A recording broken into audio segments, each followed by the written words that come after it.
I wanted to get started with a quote from Mark Twain, who said, I'm in favor of progress. It's change I don't like. I think that's absolutely applicable here to our panel. So why don't we start with introductions, and Ron will start. Sure. Ron Wampler, CVS Health / Aetna. I'm responsible for interoperability development within our company and field. Michael Lunzer, CEO and founder of Itiliti Health out of Minneapolis.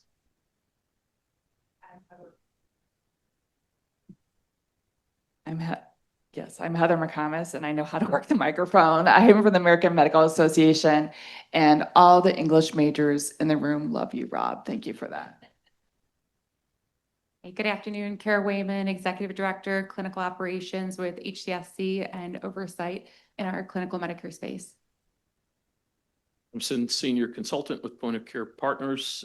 We do a lot of work with payers in this space, working in Washington State right now, actually, to help that state's group of payers and providers move prior authorization forward.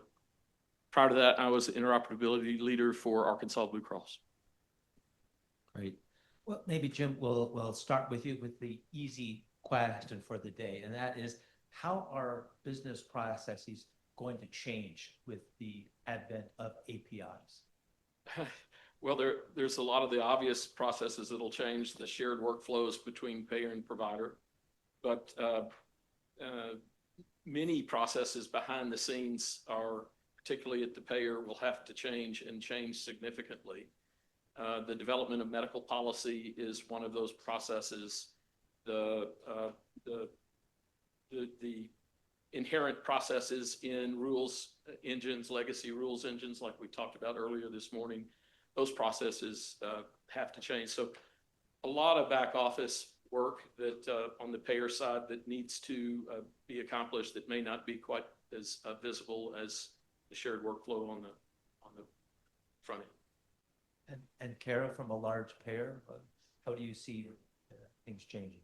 I think one of the biggest things that I want to expand on is the medical policy component. I think for a long time, we've looked at medical policy and it's been a very manual process, not just for HCSC, but for, many payers, and even for, the MACs that are out there and the states that are publishing their own criteria, and looking at that process and what it's going to take in the future to take that group of clinicians essentially and bring in informaticists, bring in the technology team to be able to orchestrate all of those CPT codes and ICD-10 codes and treatment settings and line of business and in and out of network. There's so much that goes into it that I think that'll be one of the biggest areas as we're working through it. Like, I know I'm living it right now. That is going to be a significant, essentially like overhaul of the process and how we do clinical policies. And Heather, from the physician perspective, how do you see, there's two ways. One, the hope and the expectation, right? Yeah, I think obviously there's a lot of hope and promise in the technology. And I think something is becoming abundantly clear in recent conversations is there's going to be some workflow changes on the physician and provider side too. And I think there's been some tension around this too. I'm sure a lot of you have been participating in some of the recent Da Vinci community calls about this. And I think we're having a little bit of a hard time of thinking about how things could be different. Everyone's a little stuck in the current state. It's tough. Change is tough. Mark Twain was absolutely right. So we're envisioning this new world where some of these functionalities are going to move from the back office, has been the term used in recent conversations, more to the clinician at the point of ordering and having an informed conversation with their patient about the care that's being selected. And it's going to change things for physicians. There's some tension there. There is, I think, legitimate concern that physicians are suddenly going to be doing more administrative work when the patient's with them. There's concerns about how that's going to gum up the workflow. But I think we have to step back and think about this bigger picture and overall time spent. I would argue that presenting this information about the insurer's coverage requirements at the point of care saves time overall. You can have an informed conversation with the patient right then and there. You know what information needs to be gathered while the patient's still there. You can order additional tests if that's what the payer is going to require you to do. And then it prevents rework. I would argue it's really inefficient for the patient to leave and go, oh, gosh, darn it, I didn't order that lab. Or gosh, darn it, I had to revisit this patient and their case during pajama time or the next day, or even the next week. That's not an efficient way for the clinician to work. So it is going to, I think, require some re-envisioning of the clinician workflow, but it's going to be overall more efficient if we think about it in a holistic way. Appreciate that. Michael, you're in the trenches working with payers. What are you seeing as some of the key issues around workflow?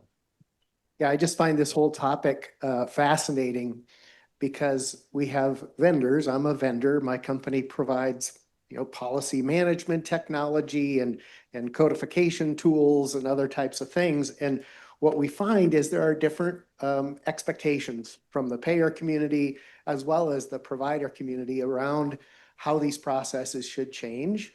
There's a lot of proactive conversation among these groups about the technical side of these interfaces. There's not as much conversation about the business process change. So for example, we really do believe that a health plan should have a new policy management system. That one of the great things about that is it's an opportunity that comes around alongside this new transformation, because it drives a tremendous amount of additional efficiency at the payer. So it's a impetus for change that should drive dramatic improvements. We probably have the same challenge on the provider side in them and their vendors determining the best workflow and business process. Probably the biggest challenge the industry has right now is these changes to business process on the payer side are probably more of a dialogue today. On the provider side, they seem to be vendor driven rather than a collaborative conversation. So I think there's some great opportunities for change, but we really need to drive more collaborative conversations about the business side of these interactions. Great points. Ron, you're one of the leaders at Aetna making changes to the workflow. What are you seeing in your daily work? Yeah, I often wonder what would Mark Twain think if he saw the internet today, or if he participated in our health systems and our ecosystems and these, we call them the APIs, but really it's this shared infrastructure processes and systems that enable us to provide the best healthcare efficiently we can for the member. And it opens up a lot of opportunity, and, regulation drove most of this, but there's so much opportunity that we really need to seize. And I think that we're just kind of scratching the surface. We're building all this infrastructure, we're building all these capabilities, we're enabling all these internal processes. And, we talked before about internal capabilities from Edifex, which was great, but we just need to seize it. And I think part of this is, if we build it, will they come? We're building it, we're doing the best we can to actually affect change, but we need participants in the ecosystem, not just because they have to, but because they want to. So that's where we're going. Well, I want to talk about an issue. It's one of the elephants in the room, and that is variability. When you have variability in a standard, challenges, do you really have the standard? And with the IGs being recommended, not required in the final rule, how will that change business processes? Jim, we'll start with you. Well, I think we're hoping that everybody is going to implement the Da Vinci IDs, and where they don't, this may be one of those situations where the exchange with that particular partner may be very challenged at the beginning. It may be one of those times like we had when claims went from purely paper and fax to electronic submission, where the problem is going to persist, and there's a fallback method for those particular players that don't participate in the standard. But even for those that do participate in the standards, we're talking with some EHR vendors, maybe HCI4 will help in this regard, but at present, they are not planning on following the standard entirely in the DTR app as an example. And so what does that mean? And how do payers, for example, react to situations like that? So it's a challenge, I think, for the most part. The payers that we talk to absolutely expect to use the Da Vinci IGs. And in our work with the Washington State payers, they have all agreed that they will use those IGs. Conversation. Cara, from HCSC, what are your thoughts? Well, so as a clinician, I don't assume to know all of the ins and outs of, what will happen and the variability between the implementation guides. I think the place that I'm in though is there's not an implementation guide for the workflow, right? And so we've been working really hard to connect with our providers to be able to understand what their expectations are of us, right? Like, what is it going to take, or what are they looking for us to do to get that adoption? Where do they see interoperability and electronic prior authorization benefiting them? So leaning into the workflow and leaning into the provider expectations has been a priority for us. Hearing as much as we can from them, hoping that, we're not going to deviate too far from what other health plans are doing. But we did do a provider stakeholder analysis and, got data back from about 650 providers across our markets. And so a lot of it was, getting that authorization. They want to know if it is approved. That's not a requirement of the rule, but understanding that and seeing that aligning with the Blues and the other commitments that are out there. And taking that feedback from the providers across our markets and then being able to pin down what a future state, operation and business model looks like and workflow. And then being able to be as consistent across all of our lines of business with that experience for the providers. Maybe I'll tee off on that because you mentioned consistency, and that's such an important issue.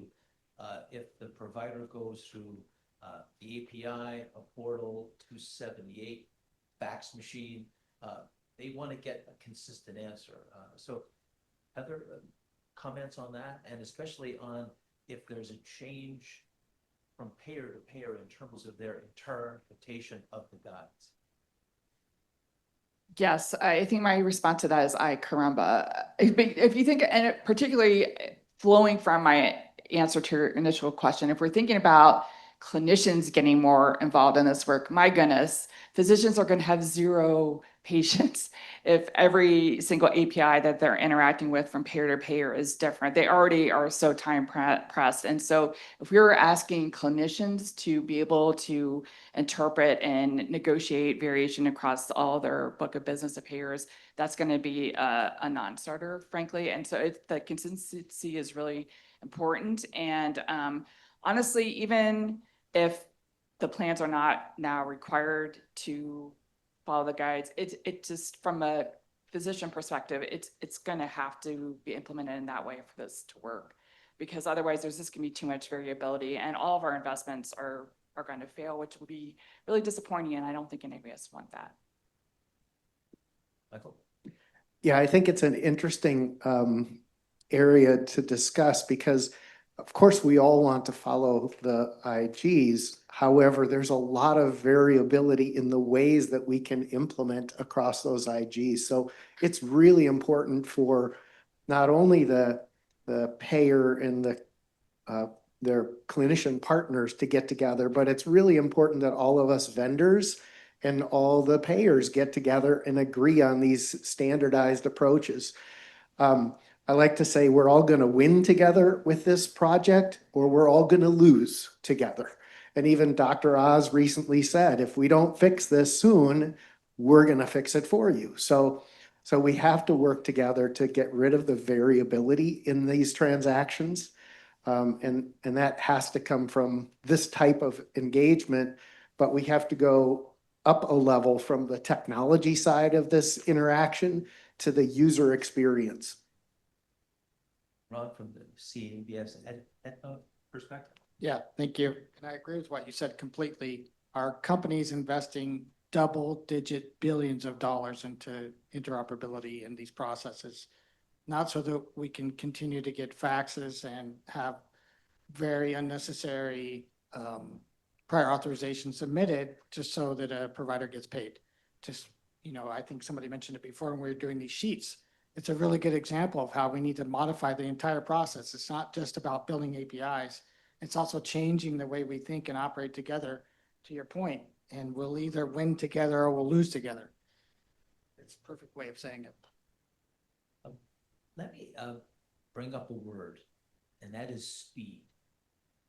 The first word in FHIR is fast. And in terms of business processes, we've been hearing some concern, hearing some concern about if the IG is adhered to 99% and the only part that isn't is the real-time aspect. Maybe we'll start with you, Ron. How important is it to embed real-time responses? And if real-time is not achieved, what could be the consequences? Yeah, it's a really good point. And I believe that was one of the core tenets of FHIR was to have a real-time protocol where we can exchange data efficiently, not just these huge bulk FHIR transactions, but also going to get, I think I mentioned before, chart chasing is a really good example. If I need data on a member, I can go get it through FHIR instantaneously versus waiting on, these daily feeds or calling somebody on the phone or whatever it is we have. It's just one use case. There are so many. Revenue integrity is another great use case for FHIR. The real-time aspect of it is something we really need to leverage. And a lot of this does go beyond requirements, like it's beyond prior auth. Clinical data exchange, for example, is not mandated today, but we're taking advantage of it because we see the opportunity that's going to provide for this fast real-time interchange to get data at the right place at the right time when we need it. That's so important instead of waiting who knows how long to ensure, quality measures and so on. We're really pushing hard to leverage it and to go fast in our company as well to take advantage of it now rather than, slowly pulling it in over time just to meet regulatory requirements. So it's really important. Michael? I actually believe that what's important is that this initiative be successful in the reasonably near term. My one concern is that when we strive for perfection, meaning real time, all transactions, we risk overcomplicating this whole project and never getting to the result. When I think about it from a provider's perspective, the things I've heard is they hate the multiple portals they have to go to. They hate the unstructured perspective of faxes. And if we can just get everybody moved over to FHIR, then we can all incrementally improve this process and make it all real time. We've seen, for example, that if you can improve structured data in the process, you can eliminate 30% of all prior auth requests because they're not needed. You can immediately approve 50% of the remainder based upon structured data. So there's huge wins in that first phase of FHIR. And we'll talk about this a little later in my presentation, that the risk is that if we strive for 100% codified policies, we risk overcomplicating this and not giving the provider what they want, which is an immediate way to get rid of portals and faxes. So Heather, in terms of getting rid of portals and faxes, how important is speed in this, especially if you want to have it at the point of care? Definitely for the clinician with their patient, the real-time component is important. And I think maybe teasing out different components of the process and the speed is important. As we've talked about earlier this morning, there was the great announcement by AHIP and Blue Cross Blue Shield Association late in June about pledging various improvements in prior authorization, and we're very happy and pleased to see that. And one of those things was about having 80% real-time decisions by 2027.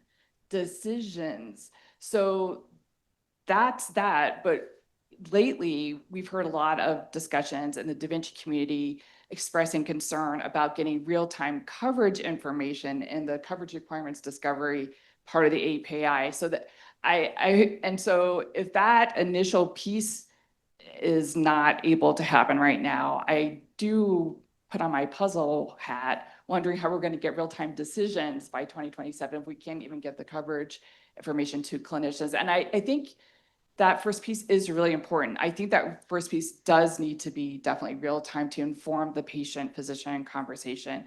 I think it's reasonable, and all of us as patients would want to be able to sit down with their clinician and say right there and there, you need an MRI, we're gonna have to do prior authorization, and know that right there and take care of it. Now, the decision, it would be great. Definitely, I think real-time approvals is something we all agree should be able to happen. We strongly believe from the AMA policy perspective, if we're talking about a decision that has a potential to be adverse, a qualified clinician of the same specialty needs to review that. And that's not going to be real time. And the time needs to be taken for a clinician to review that. So that's not going to be a real time situation. So I think looking at different pieces of the process and different potential speeds based on what is happening in those processes needs to be outlined, but it definitely real time for the coverage requirements discovery is really important.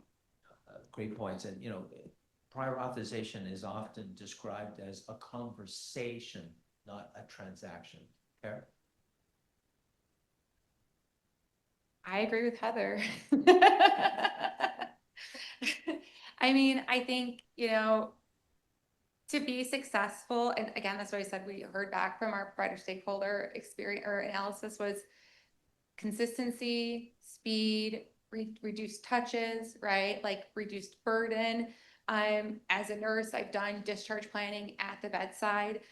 So if I could just think back to those experiences, and if I could have known immediately, your home health is covered, your wheelchair is covered, your IV infusion clinic is covered, you're good to go, Mr. Smith. We have everything set up for you. I'm like, in my heart of hearts, like that was where, like, I couldn't even imagine having that accessibility at the bedside. Which is, I think, where I'm really fortunate to be in the role that I'm in now, in the time that we are right now, because I think it's so important to be able to fill all of those gaps while the member is there, while the patient is actually, you have eyes on, and you can make sure that we're getting them all of the services that they need. So I don't have that much more to add than, I agree with Heather. I agree, like Michael, it's time to, like, how long, it's not just time at the bedside, but how long is this going to take us as an industry, right, to get to this point? And how do we not over-engineer it and get ourselves stuck in the mud and just start over-rotating? I've spent so much time. I have like Mark and, one of our architects and Jess back there that I work with almost every single day, thinking about, well, what about the complex ones, right? So there's the happy path, like home health, we got that. Your wheelchair, we got that. But what if it is something that has 12 different CPT codes, and every one of those has a different DTR, questionnaire, essentially? There are these really complex cases or requests for authorizations that could come in.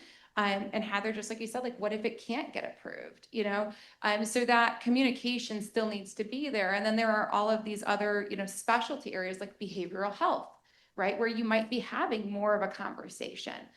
So making sure that we are looking across the industry and not just like hyper-focused on one thing, and not over-rotating and getting ourselves stuck, but continuing to just move forward. It's just, to me, the most important thing. And I think, again, when I look back at my time at the bedside, I couldn't even imagine, the experience that I could have had with my patients then. Excellent points. Jim, obviously you're working with folks in Washington State. What are you hearing about in terms of the importance of making this transaction speedy? I think one of the things that we're looking at is how do we get to the 80% and save some of the more complex policy transparency issues for work that occurs later. So speed, yes, is incredibly important. In clinical workflow is incredibly important. But how about we look at the top 20 prior authorizations across the country or in a region? and focus on those prior authorizations first and tackle the ones that are causing the most problems today and leave some of these others to be managed over time. I wanted to go off script a little bit because Tim Bennett raised an issue, and that is DTR. When we think of 57, we think of a cascade, a CRD, DTR, PAS. But in some cases, providers might want to skip the CRD entirely and start with DTR. And in fact, they might be able to build that into workflows ahead of time by understanding what is required, what the payer requirements are. Maybe Ron, I'll start with you. Any thoughts on sort of the opportunities within the workflow that DTR presents? Yeah, I have heard that perspective before, and I think that is a real use case that could be further analyzed. But it does seem to be an opportunity. I would say the goal is fewer prior auths, faster turnaround times, getting transparency to the provider and to the patient so that their healthcare can be affected. If that means going straight from CRD to DTR, I have heard those use cases and we would embrace it. Michael? I think the common theme here is transparency.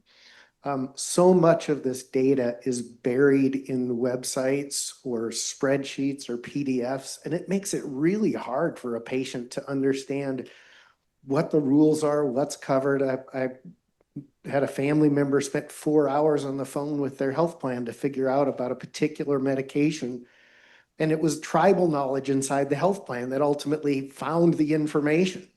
And that's just not acceptable. So DTR is a great example of really what the clinician wants is the policy. What's going to be covered and why, and what do I need to do first to avoid getting a denial and putting my patient through multiple iterations.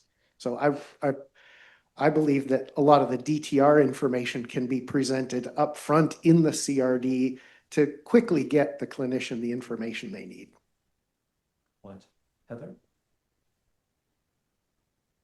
Yeah, I think there's been a lot of interesting conversations about this recently, and particularly even, and again, it's balancing between making this too complicated right now when we're still trying to get lift off here, but even within a DTR questionnaire, are there specific items that the clinician should have flagged for them that they need to make sure that they gather right there when the patient's there, making sure like, did you get a tuberculosis test if the patient's going to start Remicade, those kinds of things, make sure that you flag for the clinician's attention. And some of the things very well in the DTR questionnaire could be delegated later down the line to someone in the back office. But if there are specific things that the clinician needs to gather at that visit, making sure those are flagged, because none of us wants to bring the patient back in for another visit to gather those additional pieces of data. Cara? I may be the odd man out because I hadn't really thought about this use case before. And so if it is just skipping or jumping right to DTR, I think that there's an obvious need to have transparency in medical policies, have them posted, have them easily accessible. 100% agree with that. For me, I live all things like clinical compliance. So I have a whole, hierarchy of clinical guidelines that I go through depending on the line of business. Like my Medicaid members that we service have a different hierarchy than our Medicare members, because you're going to have a CMS manual versus a Medicaid Illinois manual for post-acute care, right? And so I think, to me, like my knee-jerk reaction here is you have to have some level of that, like identifying the line of business or identifying the member in some way. Because if this, again, is a Medicare member, you have NCDs, LCDs, Medicare benefit manual, you have your different, Interqual or MCG. Whereas if you have a Medicaid member, you might be looking at your state provider manual first before jumping into some of those other pieces. And so I think clinically, the hierarchy is very complex, and all of that stems off of that first identification of the member. So I would be really interested to see how they're able to get a consistent response just at the DTR. I think you can get directionally some information, because clinical guidelines should be a set standard of practice and have some uniformity across the board. So directionally, they might have an idea, but I think we still need to know who the patient is to ensure, where we're starting in that clinical hierarchy. I mean, I think it's a really good point. You need to make sure you're getting the right DTR questionnaire, and you need to know the right line of business to present that. So that's a really great point. Jim? Yeah, I think I agree with Cara on this one.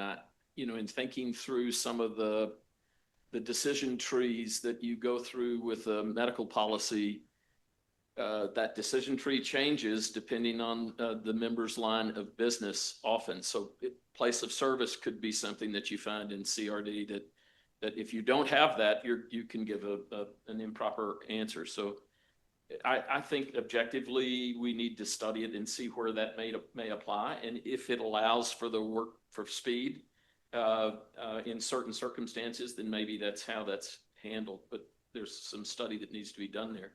One thing while we're on DTR, the notion of consistency, today payers are going about their business, and pretty much every payer is doing the construction of their questionnaires in the DTR space individually. And as a result, what we will get on the provider side is a bunch of different questionnaires for the same, that are really looking at the same structural needs. In a knee arthroplasty, payers are looking for a certain amount of time of physical therapy before they do. They want to know a BMI. Now, the number of days may change, and in physical therapy, the number of the BMI rating score may change for a given payer, but the questions are the same, right?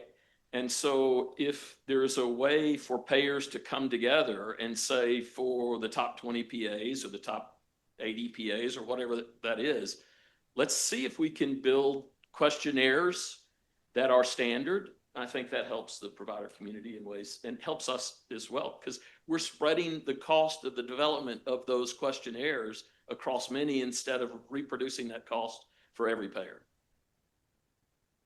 Let's riff on that a little bit. Carol, what are your thoughts? I mean, it makes perfect sense to standardize the questionnaires, but is that even possible? Well, I think that there are different clinical guidelines amongst the health plans, but I think that there are large sets that we are all dependent on. And this is actually something that keeps me up at nighttime, and something that I constantly am thinking about is, if you look at NCDs and you look at LCDs, all the payers are using them, but we don't own that, right? So are we looking at the future at some point in time for CMS to be able to provide us these clinical guidelines in a digitized way? We look at ASAM, which we're all using for our behavioral health criteria. Are we looking at that to come out and be available for everybody to use, as opposed to the different health plans having to go out and take, 500 LCDs? And if you're a national plan, now you're dealing with out of jurisdiction versus in jurisdiction. There's all of these things that really are going on behind the scenes. And that's where we're going to lose trust, is if I'm referencing an LCD and you're referencing an LCD and I'm asking different questions. And I think that that's a real possibility. And it's just because there are pieces that are left into interpretation. That's part of medicine, right? That's why we have doctors. That's why we can't automate a denial, because there is this interpretation and understanding of the standard of practice and of medicine. And I think this is a great thing for us in this room to be talking about, because we're all going to face it. And if there isn't some level of consistency in that, we are going to see the providers lose trust. We're going to see them resorting back to faxing and, these other forms or these other, channels that we're trying to really move away from. So I think this is a great conversation for us to have. Heather, thoughts? Standardizing these questionnaires? Agree with you. It's a mutual admiration society here. I think it was very promising. I think Danielle earlier mentioned the same conversation of standardizing the questions across payers when possible. I think, and also getting to Jim's point of reducing the work. I mean, why, if everyone's in there working on their homework by themselves, can't we have a group study project here and like minimizing the work? Everyone could save money and it would be great from the physician perspective. It's the same questions. To the point about the kind of DTR visibility, if you're ordering this service, these are the data points you're going to need to gather with that patient. There'd be so many benefits for it. And I think it's totally the way to go. And I think it's great that there's payer interest in it. I think all the healthcare professional reps in the room would like hold our hands up, go, yes, please do this. So yeah, really on board for that. And Michael, you used the term, don't let, perfect be the enemy of the good. Is this the case where maybe you start small and you start to standardize the ones that everybody easily agrees with, and then you move from there? Yeah, it just seems too obvious of an answer. And I think the question I'd ask Cara is, how do the medical directors at the health plans feel about it? It seems to me that as I've worked with different health plans, at some point, the chief medical officer or a medical director has a really strong opinion that one particular wrinkle is not quite right. And that's the mountain that they stand on and fight over, that one thing. And that seems to be, again, that's where perfection is the enemy of the good. So, I can speak for the conversations that I have. We're kind of a unique health plan, as our interoperability executive sponsor is actually one of our chief medical officers, Dr. Hannah Elfs-Jackson. So she's intimately in the weeds with us on all of this on a regular basis. And so is our executive leadership. And I think for us, in looking at the Blues commitments, it's not, this one piece is not a hill to die on. There's so much at stake. The opportunity for the right answer for our members immediately is what we're going for. And I don't think that even in other external conversations that I've had with other Blues plans, it's not this one field has to be here. This is the hill I'm going to die on. It's like, how do we just get this right? And how do we service our members, and how do we provide a quality product that is going to provide a consistent answer? And the fidelity in our clinical decisioning is critical for us, right? And that trust. Ron, Heather mentioned a study group. Is that something that could be sponsored? Yeah, I think Mark Twain would like to have a study group as well. See, you got me with that.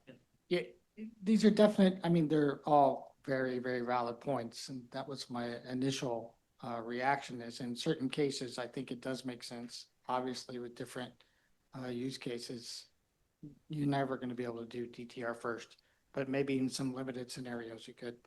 I would agree with that approach. But yes, the idea, again, is maximize the health of the member and to make the providers and everyone else efficient. So study groups are definitely the way to go. That's how we're going to solve it. Very good.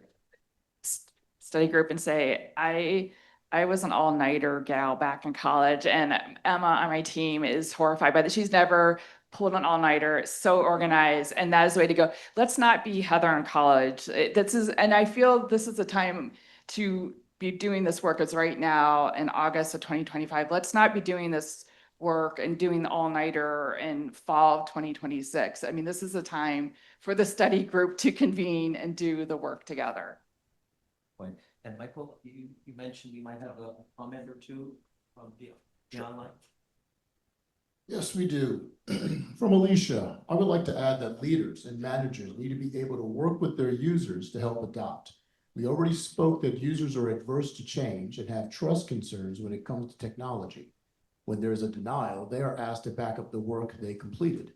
Even with a progress over perfection mentality, it's the users and physicians' adoption and supporting them that will make this successful. All right, we've got just a couple of minutes. Maybe I'll just have you each give any closing thoughts or remarks. Jim, we'll start with you. Well, question was going to come to me, and I was trying to remember everything that was in that.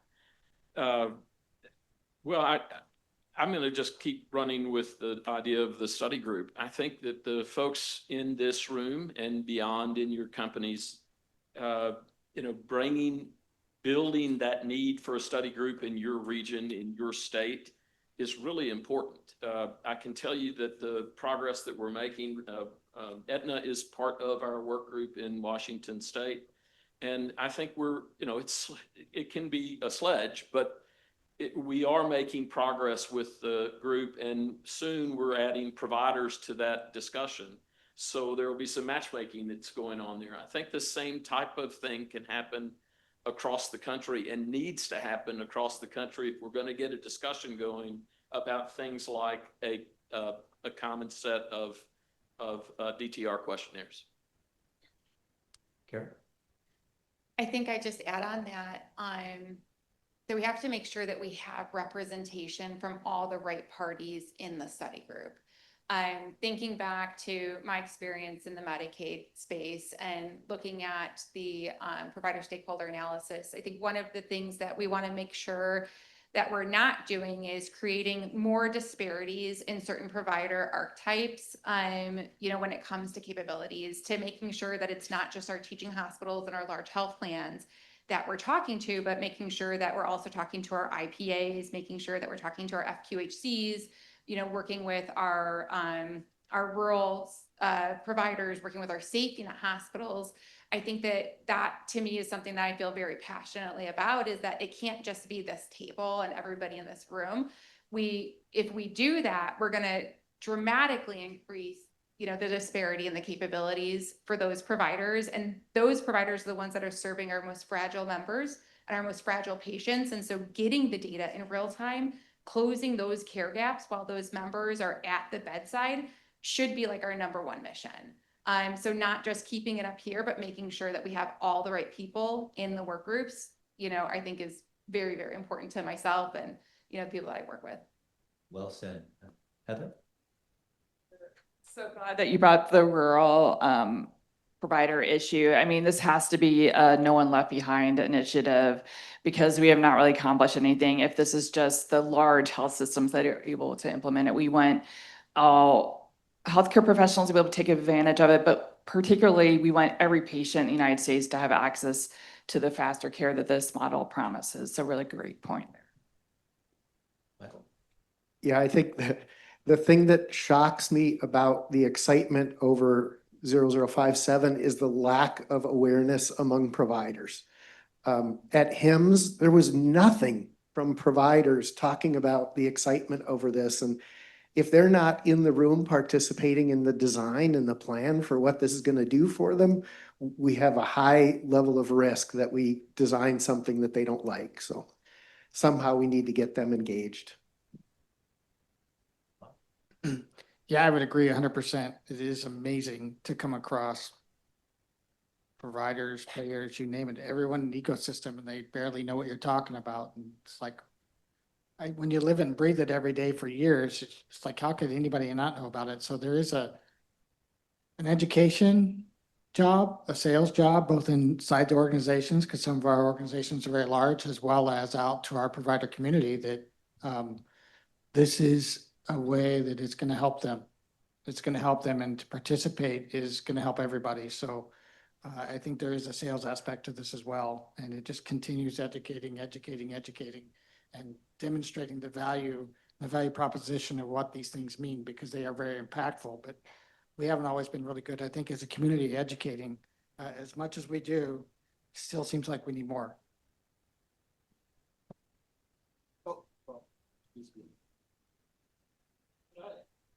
Oh, sure, Jim. Yeah. It has to do with it goes back to discussion about ROI. It goes back to discussion about ROI. We're thinking about ROI from the perspective of the benefits that EPA brings. But one thing that's inherent in the EPA process is policy transparency, right? And if we have transparent policy, what else do we get from an ROI perspective? Fewer denials, faster appeals process. That's the number one and definitely the number one pain point between payers and providers, the denials piece. If we can tackle that and prior authorization, we've made tremendous strides. Excellent. Well, please join me in thanking this wonderful panel. And the sign-up sheet for the study group is up here at the front.